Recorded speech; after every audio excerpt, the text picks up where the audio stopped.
आप लोग एक वीडियो देखे होंगे कि जो लोकसभा सदन की बैठक हुई थी उसमें अध्यक्ष महोदय जी चंद्रशेखर आज़ाद जी को अपनी बात को रखने से रोक रहे थे, जिस पे चंद्रशेखर आज़ाद जी आग बबूला हो जाते हैं और अपनी मांग को रख देते हैं। यहाँ तक बोल देते हैं प्रत्येक सांसद को अगर 4 मिनट मिला है बोलने को तो हम भी 4 मिनट बोलेंगे, अगर उससे 1 सेकंड भी आगे जाएंगे तब आप मुझे रोकना।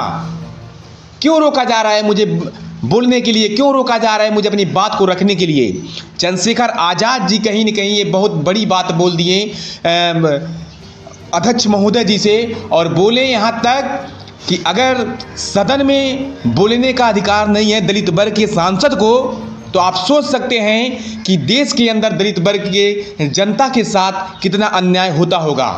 चंद्रशेखर आज़ाद जी वास्तव में वहाँ पे अपना रुतबा दिखाएं जिस तरह से, बहुत निर्भीक होकर के, कहीं न कहीं उनके अंदर डर नाम की कोई चीज़ ही नहीं है। बंदा अकेले हो चाहे उसका साथ दे चाहे कोई ना दे, लेकिन बंदा हमेशा डटा रहेगा। यह बात उस लोकसभा अध्यक्ष के सामने से जो निकल के आई है उससे सीधे सीधे साबित होती है।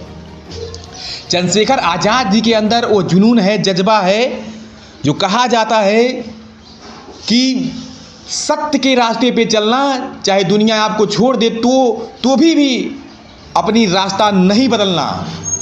तो वह जुनून और वह जज्बा चंद्रशेखर आज़ाद जी में है कि दुनिया साथ दे या ना दे, लेकिन गलत रास्ते को चुन करके अपने नाम को नहीं बढ़ाने की कोशिश करेंगे चंद्रशेखर आज़ाद जी, क्योंकि उनको पता है कि हम अगर आज सत्य हैं तो मुझे सत्य साबित करने की कोई ज़रूरत नहीं है।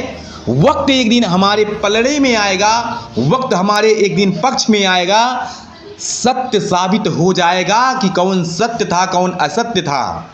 तो सत्य को कभी साबित करने की ज़रूरत नहीं होती है, बल्कि पेशेंस बना करके कुछ दिन की ज़रूरत होती है कि अपने आप को रोके और पेशेंस बना के रखे। एक दिन समय खुद फैसला सुना देगा कौन सत्य था कौन असत्य था। चंद्रशेखर आज़ाद जी जिस तरह से सदन में अपनी मांग को उठा रहे थे, अपनी समाज की बात को रख रहे थे, उनको समाज की बात और समाज की अधिकार रखने नहीं दिया जा रहा था। लेकिन सांसद चंद्रशेखर आज़ाद जी तिलमिला गए और झल्ला पड़े अध्यक्ष महोदय जी के ऊपर कि जिस तरह से प्रत्येक सांसद 4-4 मिनट 5-5 मिनट बोल के गए हैं, मुझे 2-2.5 मिनट में क्यों रोका जा रहा है, क्यों अपनी बात को रखने से मुझे रोका जा रहा है? क्या दलित का हक नहीं है सदन में सांसद बन के आने का? जब बाबा भीमराव अंबेडकर जी की बात उठाएं चंद्रशेखर आज़ाद जी, तो अध्यक्ष महोदय जी चिल्लाने लगे और बोले टाइम आउट हो गया। वास्तव में टाइम आउट नहीं था, चंद्रशेखर आज़ाद जी को बात रखने से रोका जा रहा था, मुख्य मकसद यही था। लेकिन चंद्रशेखर आज़ाद जी वो शख्स नहीं हैं कि किसी के रोकने से रुक जाएंगे।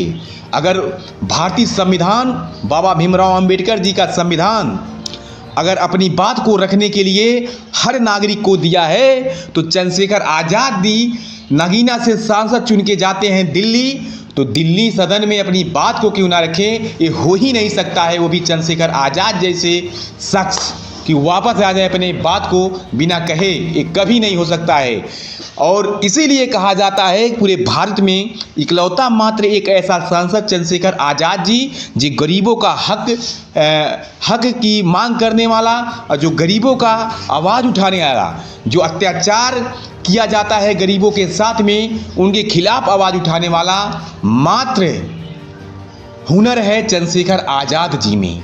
चंद्रशेखर आज़ाद जी का जितना भी तारीफ किया जाए वो बहुत ही कम है। और चंद्रशेखर आज़ाद जी हमेशा गरीबों के साथ, दलितों के साथ, शोषितों के साथ खड़े हैं और खड़े रहेंगे। उनके सारी कर्तव्यों से ये झलकता है कि चंद्रशेखर आज़ाद अपना एक एक लहू इस देशवासियों के लिए ही बहाएंगे तो ये सत्य बात है, कहीं न कहीं सत्य बात है। इसे हम लोगों को स्वीकार कर लेना चाहिए कि सांसद चंद्रशेखर आज़ाद जी जैसा कोई नहीं हो सकता है हम लोगों के हितकर में। इसी के साथ जय हिंद, जय भारत।